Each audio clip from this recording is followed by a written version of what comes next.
I'm here with Rabbi Allison of Eitz Chaim, and we were just sitting in Princess Park talking about the Parsha, and we came across this pasuk, this verse that is every time just necessitates conversation. Right? God b'makom, and Jacob arrived at a place where he had a dream, where the angels went up and down. How do we know when we've arrived at the place? I know, the place with a capital A, right? Is it like, can you actually arrive at a place? Do you ever actually arrive, or are you always on a journey? If you think about it, the Torah is all about a journey, right? We don't ever arrive at the end of our destination. You know, is there really an end to the story? Can we arrive? Because his, if you think about it, his arriving at the place took him to sleep. Took him to his dreamland. So is the place some place that we envision? Is it reminding us of where we want to go? Or is it about being present with where you are? I don't know.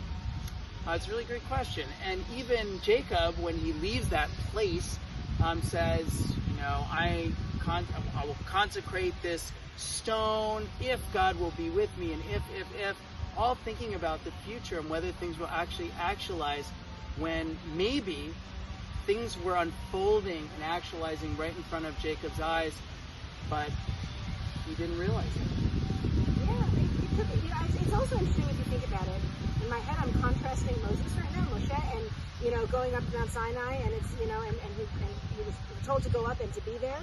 They talk about, why do you have to go up and be there? Why can't you just go up to the mountain? Why do you have to say that? Because it's about appreciating the present moment. Whereas, and if you think about it, that's what Yaakov did. He consecrated the stone. He's acknowledging that present moment. And the dream is about, going up and down, and it may be about where we want to go, but part of the hamakom, of the place, is actually being present in the now. It's not just about where you want to go, but it's about where you are right now. That's the place.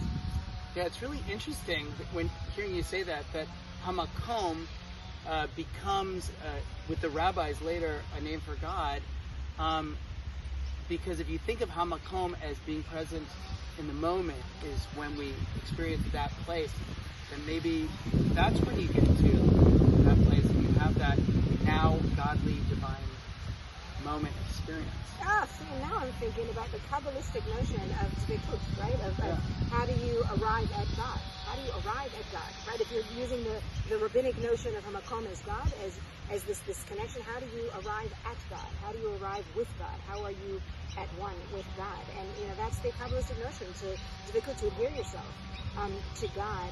And in order to do that, you have to be present. You can't be thinking about going here or there or where you came from. It's about being where you are. Maybe that's what God is, the presence. Maybe God is the place here and now.